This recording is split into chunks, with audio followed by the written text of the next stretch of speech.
Variation of vapour pressure किसके चीज़ के साथ चेंज हो सकता है? तो पहला हमने क्या देखा है, टेम्परेचर। टेम्परेचर के साथ चेंज होगा। अब हमें देखना है टेम्परेचर के साथ बढ़ेगा या घटेगा, समझ गए? सो इवेपोरेशन ही तो पढ़ रहे हैं ना अपन के, H2O लिक्विड से जा रहा है इक्विलिब्रियम H2O वेपर, या कोई भी दूसरा हमारे पास कोई भी लिक्विड हो, लिक्विड से वेपर जा रहा है, तो दिस इज जनरली किस टाइप का प्रोसेस होता है, एंडोथर्मिक।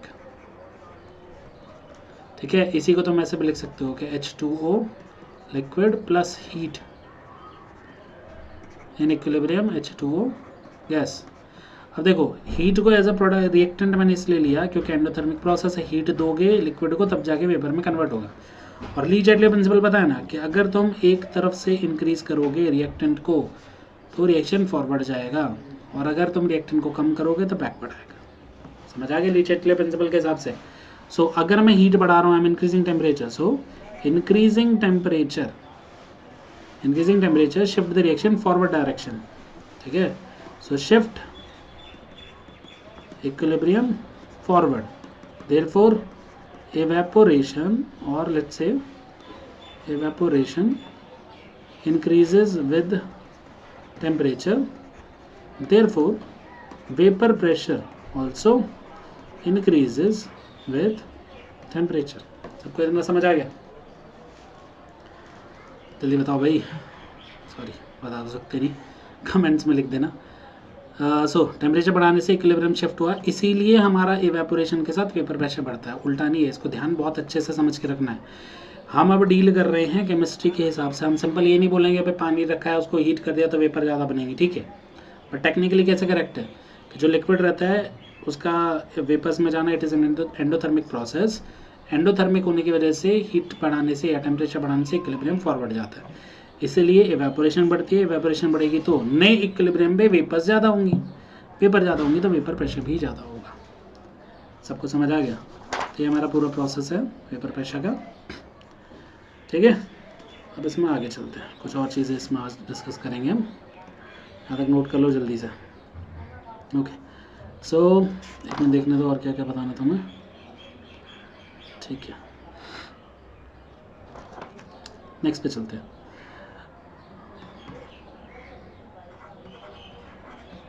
डोनेटिंग बेसिकली हम क्या क्या सिंबल यूज़ करते हैं वेपर प्रेशर के लिए, ठीक है। For pure liquid vapour pressure को डिनोट करा जाता है P0 से, ठीक है। अगर हमारे पास प्योर सॉल्वेंट है, सॉल्वेंट के लिए हम 1 लेते हैं तो मैं लिखूंगा P1 अगर प्योर सोल्यूट है तो उसके लिए मैं लिखूंगा, सॉल्वेंट के लिए 2 यूज़ करते हैं तो P2 समझ आ गया? जब भी कोई चीज़ प्योर होगी तो ऊपर हम नॉट लगा देंगे, तो ये हो गया प्योर लिक्विड का वेपर प्रेशर। डिनोशन किसका कर रहे हैं, वेपर प्रेशर का, ध्यान रखना। सो नेक्स्ट आ गया, अगर हमारे पास प्योर नहीं है, हमने 2 चीज़ों को मिक्स कर दिया, मिक्स वाले केस में क्या वेपर प्रेशर होगा, वो प्योर नहीं होता, वो अलग होता है। सो इन अ मिक्सचर, अगर मिक्सचर है तो सिंपल है, सोल्यूट अगर है तो उसके लिए P2 लिख दो, एंड सॉल्वेंट है उसके लिए P1 ले लो। समझ आ गया? तो प्योर नहीं है तो फिर सॉल्यूट के लिए P2, सॉल्वेंट के लिए P1। सबको क्लियर? ओके, सो इसके बाद नेक्स्ट चीज़ आते हैं, कुछ और डेफिनेशन लिख लेते हैं, ठीक है। टाइप ऑफ लिक्विड की हम बात करेंगे, टाइप ऑफ कंपाउंड्स। अब हम बात करेंगे 2 टाइप के, एक होता है वॉलेटाइल, एक होता है नॉन वॉलेटाइल। वॉलेटाइल किसको बोलते हैं और नॉन वॉलेटाइल किसको बोलते हैं? जो भी चीज़ कैन इवेपोरेट, जिसका भी इवेपोरेशन हो सकता है उसको वॉलेटाइल बोलेंगे। कांट इवेपोरेट, जिसका इवेपोरेशन नहीं हो सकता उसको बोलेंगे नॉन वॉलेटाइल। समझ गए? जो इवेपोरेट हो सकते हैं उनका वेपर प्रेशर होगा, जिसको हम किससे डिनोट कर सकते हैं, P0 से। इधर जो वेपर प्रेशर की बात कर नहीं सकते, there is no vapour pressure, ठीक है। P0 की वैल्यू अगर निकालने जाएंगे इट विल बी 0। इधर P0 की वैल्यू 0 के बराबर नहीं होगी, बिकॉज कुछ ना कुछ वेपर बनेंगे। समझ आ गए? जिसके वेपर बनेंगे उसका वेपर प्रेशर 0 नहीं हो सकता, उनको हम बोलते हैं वॉलेटाइल। जिनके वेपर नहीं बोलते उनको बोलते हैं नॉन वॉलेटाइल। वॉलेटाइल में हमारे पास आ गया जैसे वाटर आ गया, ठीक है, इथेनॉल हो गया, इवन CH4 हो गया, C2H6 हो गया, कई सारे हो गए, कई सारे अल्कोहल ले लो बहुत सारे। यहाँ पे हमारा हो गया मान लो यूरिया। हमें कुछ कॉमन है जो इस चैप्टर में बार बार रिपीट होंगे, ठीक है। ग्लूकोज हो गया, सुक्रोज हो गया। इनके इसलिए लिखवा रहा हूँ ताकि तुम इनके मूलमास और फॉर्मूले याद कर लो, बिकॉज ये इस चैप्टर में बहुत बार रिपीट होने वाले हैं, ठीक है। यूरिया का फॉर्मूला रहता है NH2CONH2, इसका मूलमास आता है 60, याद कर लेना। ग्लूकोज का फॉर्मूला होता है C6H12O6, इसका मूलमास आता है 180 ग्राम। सुक्रोज C12H22O11, इसका मूलमास आता है 342 ग्राम। ये चीज़ याद कर लेना, न्यूमेरिकल्स में काम आएगी। क्वेश्चन में जरूर नहीं है तो मैं मास देंगे, फिर मास बैठ के तुम कैलकुलेट करोगे, बेकार है। समझ आ गया? तो याद कर लेना कौन सा वोलेटाइल है, कौन सा वोलेटाइल नहीं है। नॉन वोलेटाइल वालों के लिए प्रेशर नहीं निकालना है। सबको समझ आ गया? ओके, अब थोड़ा सा हायर लेवल पे लेके चले तुम्हें, थोड़ा सा हायर लेवल पे चल लेते हैं। चलो आज लास्ट टॉपिक से चल रहा है। वेपर प्रेशर अभी कंप्लीट हो गया, थोड़ा सा उसके वेरिएशन को थोड़ा टेक्निकली हायर लेवल, एडवांस के लेवल की तरफ लेकर चलते हैं, ठीक है। तो variation of vapour pressure with temperature, इसकी बात करता हूँ। तुम्हें पता है वेरिएशन तो हमें पता है, ठीक है। बट मैंने तुम्हें बताया है कि जनरली इवेपोरेशन को डेल्टा एच के हिसाब से तुम बोल सकते हो कि टेम्परेचर बढ़ाने से बढ़ेगा। बट कोई ऐसा एक्सेप्शनल केस हो सकता है जिसमें उसने मेंशन किया हो कि वो एक्सोथर्मिक है इवेपोरेशन, तब तुम फंस सकते हो। तो हमारे एक स्टैंडर्ड इक्वेशन बना सकते हैं, टेक्निकल लेवल पे हम ग्राफ बना सकते हैं। उसके लिए जो हमारे पास इक्वेशन है that is Clausius क्लैपेरियन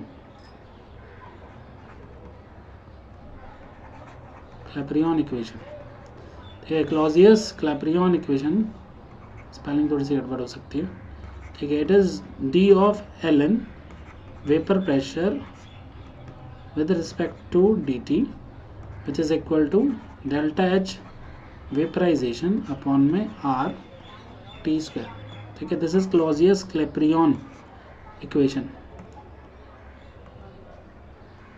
Clausius Clapeyron equation.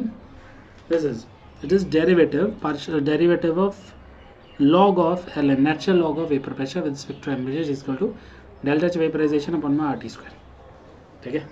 तो यहाँ पे एटलीस्ट तुम इसको देखते ही एक चीज़ समझ जाओगे यहाँ से कि तुम ये नहीं कह सकते कि अगर तुम्हें ग्राफ बोल दिया जाएगा भाई वेपर प्रेशर का ग्राफ बनाओ टेम्परेचर के साथ, समझे। तो वेपर प्रेशर और टेम्परेचर का ग्राफ तुम्हें समझ आ गया होगा। It will not be a straight line, increasing या डिक्रीजिंग जो लाइन बना देते ना अपन। अब कई बार अपन ग्राफ बनाते हैं तो मैं बोल देता हूँ भाई ऐसा ग्राफ होगा या फिर उसका ग्राफ ऐसा होगा, ऐसा ग्राफ नहीं होगा। This is not correct. Linear graph नहीं आएगा बिकॉज यहाँ पे लॉग वीपी का RT स्क्वायर के साथ रिलेशन है। डिफ्रेंशिएशन हटा भी देंगे तो भी यहाँ पे लीनियर इक्वेशन नहीं आने वाली है, समझ गए सब। तो यहाँ से ये चीज़ क्लियर हो जाती है। अब अगर हम बात करते हैं कि इसका ग्राफ कैसा होगा और इसकी वेरिएशन टेम्परेचर के साथ कैसी होती है, क्वेश्चन आ सकता है इस पर, बहुत अच्छा क्वेश्चन बन जाता है, मैं लास्ट तक समझाऊंगा, ठीक है। तो बात करते हैं, चलो इसको इंटीग्रेट करके देखते हैं। इस इक्वेशन का इंटीग्रेशन करोगे तो क्या आएगा? तो इंटीग्रेशन करेंगे, पहले dt वाला जो पोर्शन है उसको राइट में ले जाओ, फिर इंटीग्रेट करो। तो integration of d Ln Vp is equal to integration of delta H vaporisation upon में R T स्क्वायर और dt, ठीक है।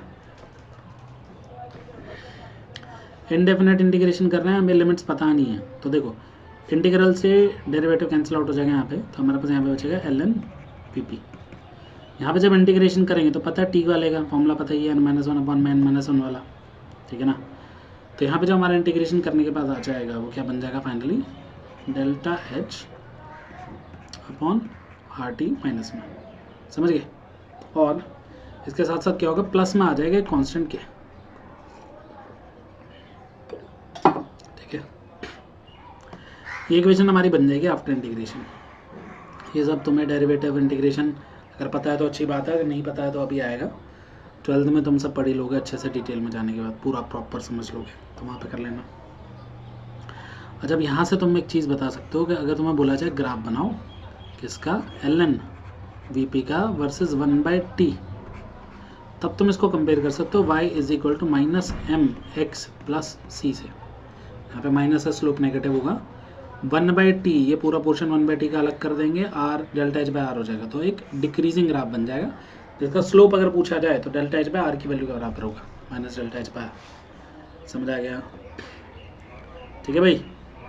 तो यहाँ से हम पहला ग्राफ बना सकते हैं, ग्राफ आ जाता है, ठीक है, ln/vp या फिर log/vp का 1/t के साथ, तो हमें पता होना चाहिए ग्राफ, नोट कर लो इसको अच्छे से।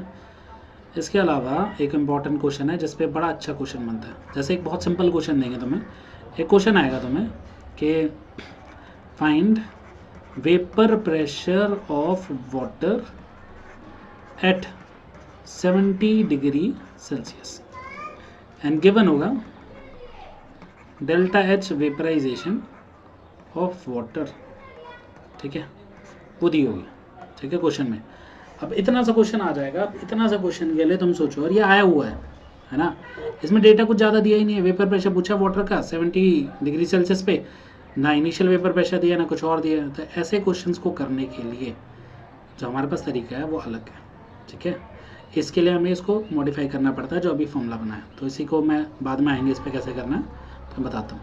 तो अभी जो इक्वेशन बनाई है वो हमने बनाई ln/Vp is equal to minus delta H by R T plus K, ठीक है।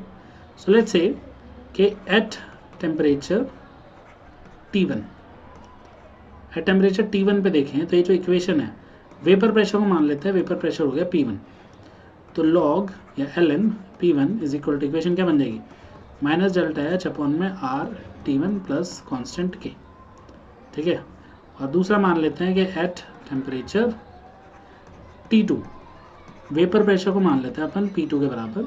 इस केस में ln P2 will be equal to minus delta, delta H vaporisation तो सेम ही रहेगा, आर T2 प्लस के। ये बन गई इक्वेशन 1, ये बन गई इक्वेशन 2। नाउ अगर मैं 2 - 1 करता हूँ इक्वेशन, तो हमारा आ जाएगा ln P2 minus ln P1 is equal to, अभी k से k कट जाएगा, ये 2 वाला पहले लिखेंगे फिर माइनस करेंगे 1 से, तो ये माइनस माइनस प्लस बन जाएगा, ये वाला माइनस रह जाएगा, समझ गए। सेकेंड वाला पहले है तो वो माइनस रहेगा, फर्स्ट वाला बाद में आ रहा है उसके आगे माइनस है तो वो प्लस बन जाएगा। तो minus of delta H upon में R T2 plus delta H upon में आर T1। अब देखो लॉग ए माइनस बी को कर सकता हूँ मैं ln, क्या लिख सकता हूँ, ln P2 by P1, equation बन गई पहली, इज इक्वल टू, आगे पीछे कर लेते हैं और डेल्टा एच और आर को कॉमन निकाल लेते हैं, तो delta H upon R 1/T1 plus वाला पहले लिख देते हैं माइनस 1/T2, ये हमारी बन गई इक्वेशन। समझ आया?